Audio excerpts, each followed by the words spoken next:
estamos en este lugar para tu nombre celebrar y adorarte a ti. En gratitud y amor, Señor, pedimos hoy tu dirección. Queremos ser más como tu gloria llena este lugar. Renuévanos con tu verdad, tu salvación está aquí en Filadelfia, Filadelfia, mi casa. Bienvenidos a la Iglesia Cristiana Filadelfia, un lugar de amor fraternal. Buenas noches, mis amados hermanos. Para mí es de sumo gozo, un regocijo poder compartir con ustedes parte de las escrituras, del texto sagrado de nuestro manual de fe y conducta, la palabra del Señor. En esta oportunidad quiero basar esta predicación en el libro de Hechos, capítulo 4, versículo del 32 al 35.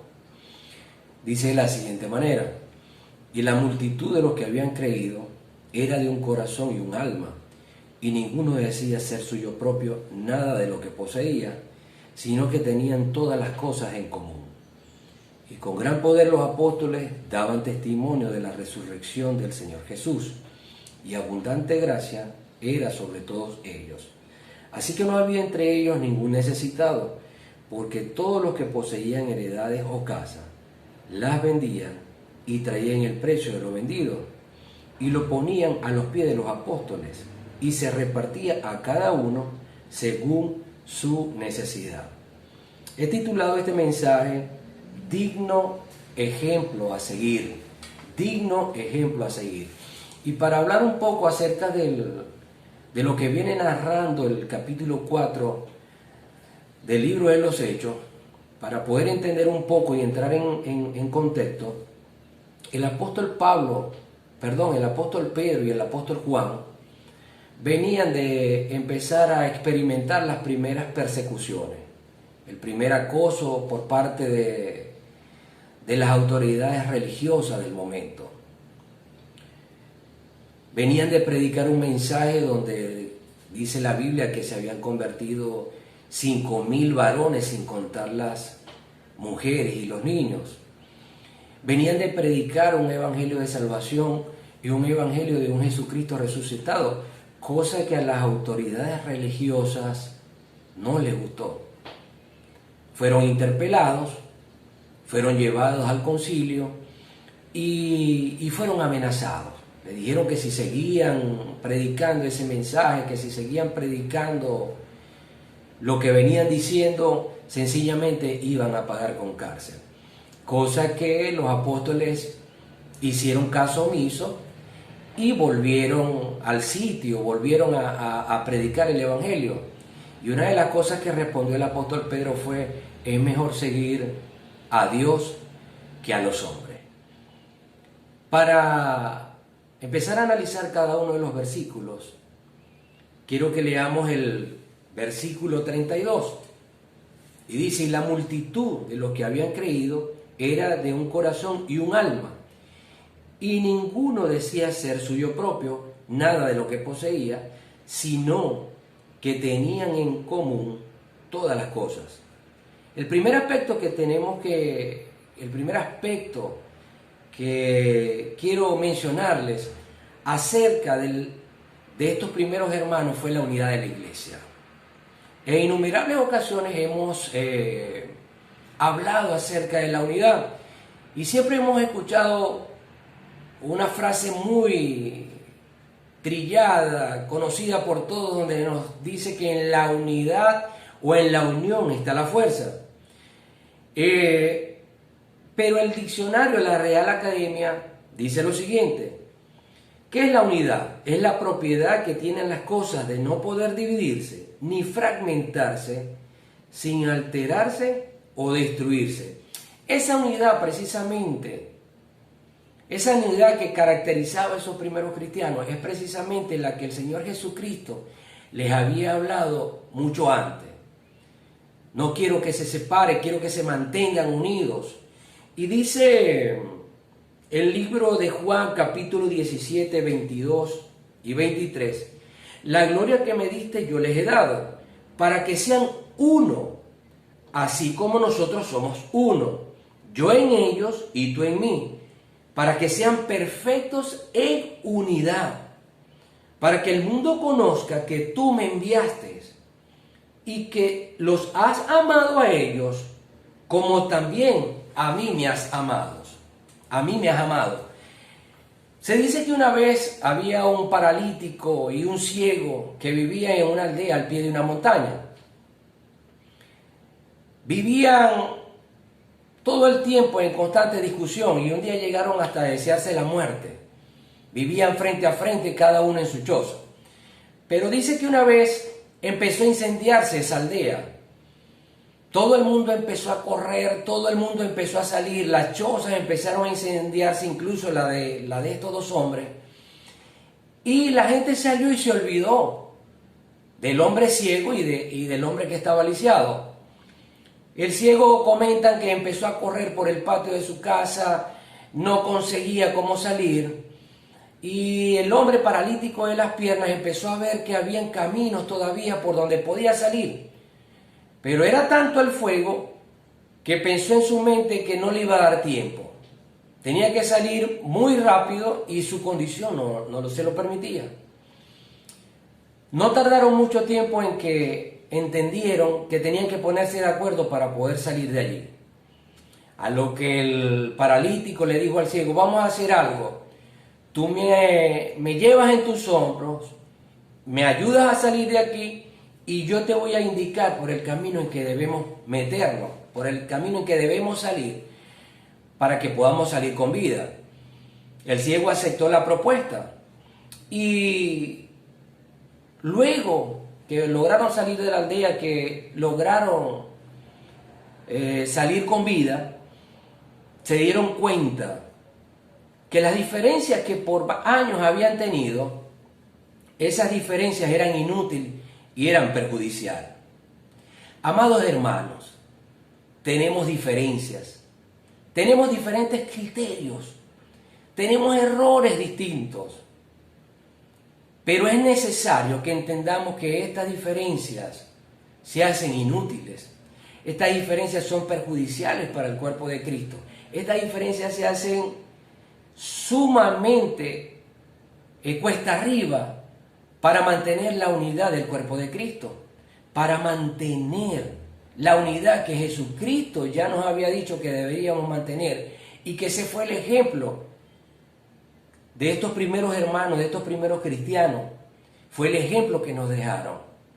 Necesitamos reconocer cuáles son nuestras fallas. Necesitamos entender en qué estoy fallando. Necesitamos entregarle al Señor todo aquello que sea perjudicial para el crecimiento de la iglesia. El segundo aspecto que quiero mencionarles está en el versículo 33. Y dice, es el poder a través del Espíritu Santo. Dice el versículo 33, y con gran poder los apóstoles daban testimonio de la resurrección de Jesús, y abundante gracia era sobre todos ellos. El Señor Jesús mucho tiempo atrás les había transferido ese poder. El Señor Jesús había hablado con ellos y les prometió que una vez que Él se fuera, iba a haber un poder sobrenatural que les iba a permitir hacer cosas aún más grandes que las que Él había hecho. Y ese poder es el Espíritu Santo. Ese poder que alcanza la iglesia es a través del Espíritu Santo. Ese poder que hace milagros, ese poder que levanta, ese poder que restaura, ese poder contra las enfermedades, ese poder contra los demonios, es a través del Espíritu Santo. El Espíritu Santo nos convence de pecado, el Espíritu Santo nos enseña, el Espíritu Santo nos corrige. Y gracias al poder del Espíritu Santo podemos cumplir la tarea de la Gran Comisión. Mis amados hermanos, es necesario, es muy necesario saber, entender qué lugar le estoy dando yo al Espíritu Santo. ¿Cuál es mi comunión con el Espíritu Santo? ¿Dónde estoy colocando al Espíritu Santo? Ese Espíritu Santo que me acompaña, ese Espíritu Santo que va conmigo de la mano, ese Espíritu Santo que me guía a hacer las cosas bien, ese Espíritu Santo que me alerta. ¿Qué lugar le estoy dando? ¿De qué manera estoy honrando al Espíritu Santo? Mis amados hermanos, el salmista decía: ve si hay en mí caminos de perversidad. Debemos pedirle al Señor que quite todo aquello que obstaculiza el poder del Espíritu Santo en mi vida. El tercer aspecto que quiero mencionarles es la generosidad.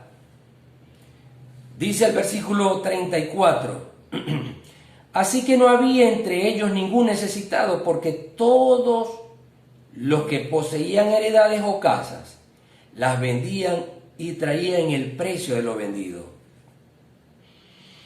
Hay dos aspectos que debemos mencionar aquí. Y el primer aspecto es que la palabra dice que eran todos, no eran algunos. No eran algunos los que traían las propiedades, eran todos. Es decir, todos estaban bajo esa bendición, todos estaban bajo ese mismo sentir. Y en segundo lugar, dice que vendían y traían, era un acto voluntario. Los apóstoles no obligaban a los hermanos a traer sus cosas, y mucho menos negociaban, como está sucediendo hoy en día con algunas iglesias, negociaban todo eso que ellos traían. Primero era un acto generoso, un acto de benevolencia, un acto de bondad, un acto humano.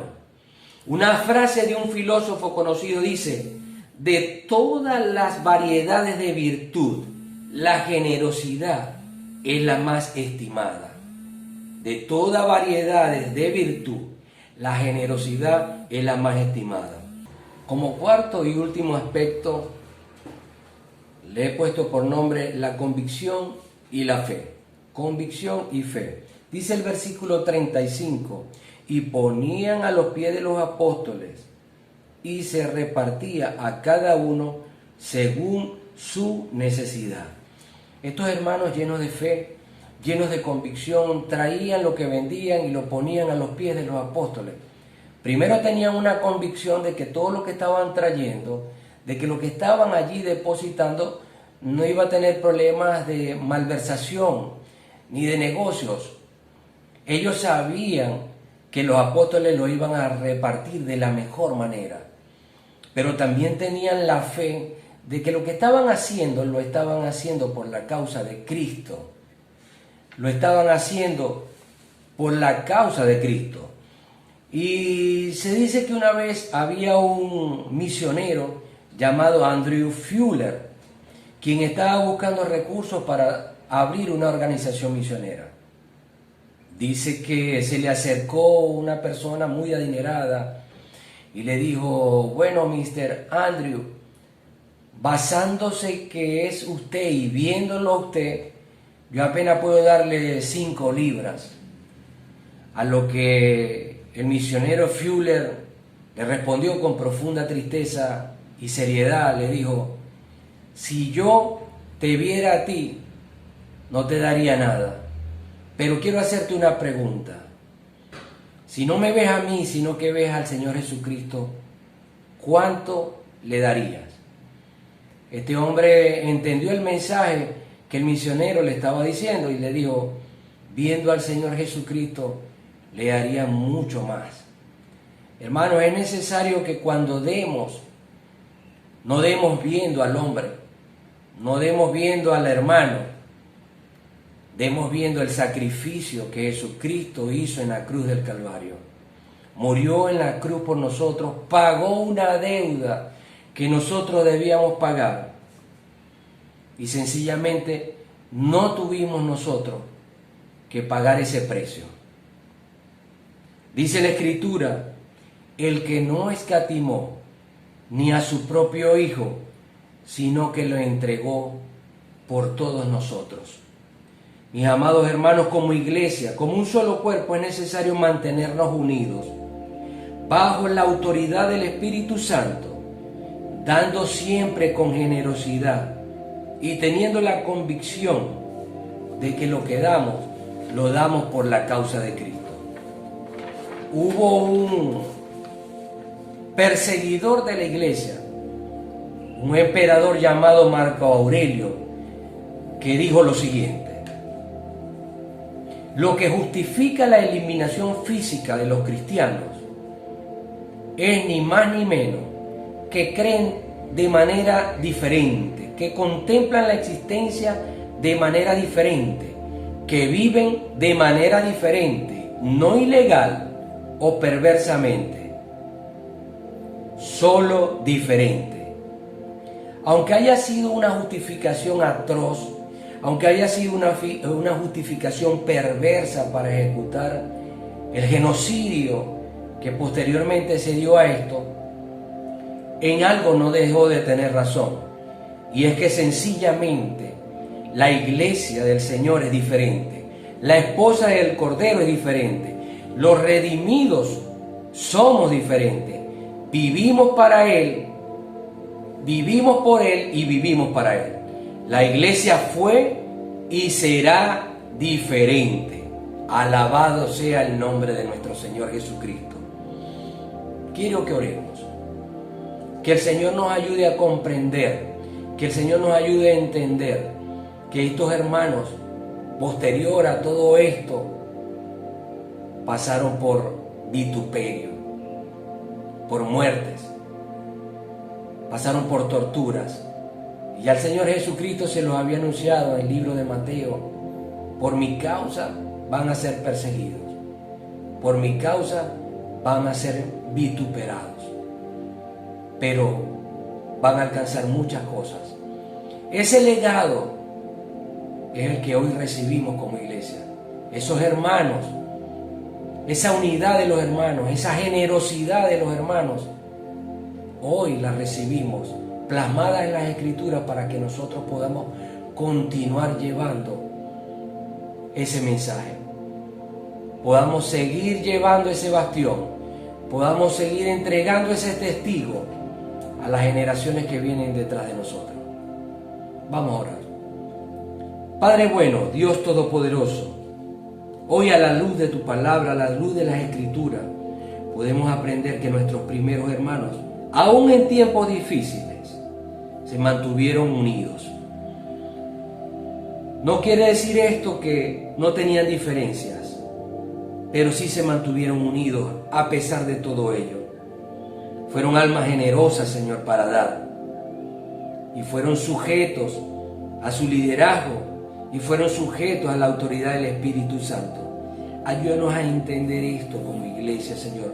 Ayúdanos a practicar estos aspectos, Señor, que nos entregaron nuestros primeros cristianos, la primera iglesia, Señor. Señor, ayúdanos a mantenernos unidos, a dar, Señor, a compartir de las bendiciones que tú has tenido con nosotros. Que tu Espíritu Santo, Señor, nos llene y nos recubra de ese poder.